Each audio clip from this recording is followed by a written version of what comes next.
ఈరోజు నేను మీకు చూపించబోయే రెసిపీ వచ్చేసి చిక్కుడుకాయ కర్రీ. సో ముందుగా నేను ఆయిల్ వేసుకున్నాను. సో పచ్చిమిరపకాయలు కరివేపాకు వేసుకొని బాగా ఫ్రై చేసుకోవాలి. సో టమాటాలు కూడా వేసుకొని ఫ్రై చేసుకోవాలి.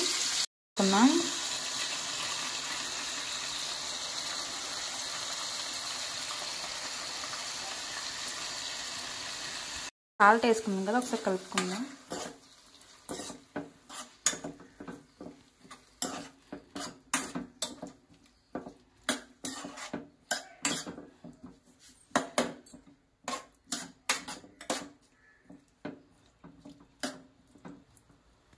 చూస్తున్నాం కదా, ఇలా ఈ విధంగా కలుపుకోవాలి.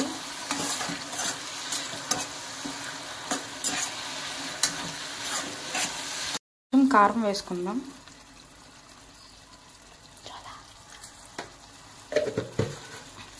కారం వేసుకున్నాం కదా, బాగా కలుపుకుందాం ఒకసారి.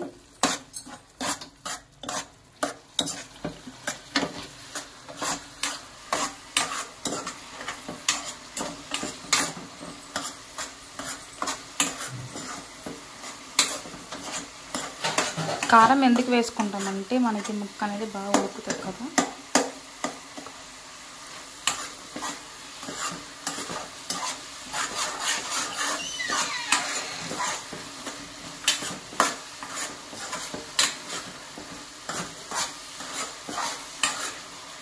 ఉడకబెట్టుకుందాం గైస్ చిక్కుడుకాయలు. సో ఇప్పుడు మనం కర్రీలో వేసుకుందాం.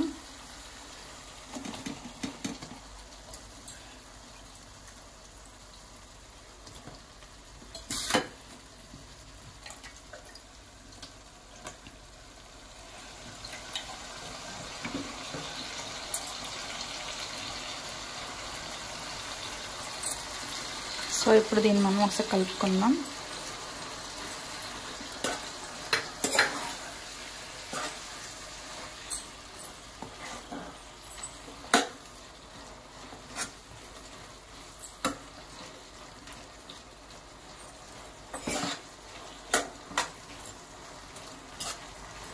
సో ఈ విధంగా కలుపుకోవాలి.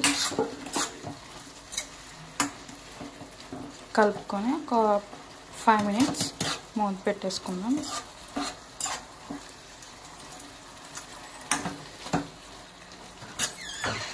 వాటర్ వేసుకుందాం. వేసుకొని ఒకసారి బాగా కలుపుకుందాం. కలుపుకున్న తర్వాత మనం మూత పెట్టేసుకుందాం.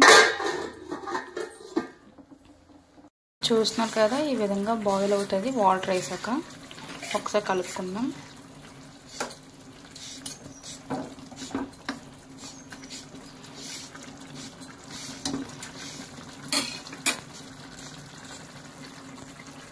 తీసి కలుపుకుందాం. చూస్తున్నారు కదా,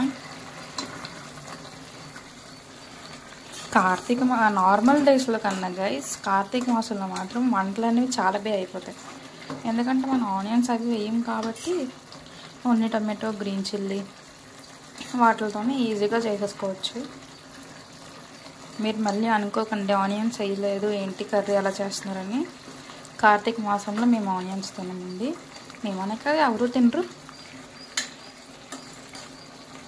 సో మాకు ఇంకా కర్రీ అనేది కొంచెం ఇంకా దగ్గర కావాలి. సో గాయస్, ఇది మా ఫస్ట్ యూట్యూబ్ ఛానల్, రీసెంట్గానే స్టార్ట్ చేసాం. లైక్ చేయండి, షేర్ చేయండి, సబ్స్క్రైబ్ చేయడం మాకు అస్సలు మర్చిపోకండి. మీ సపోర్ట్ మాకు కావాలి గాయస్.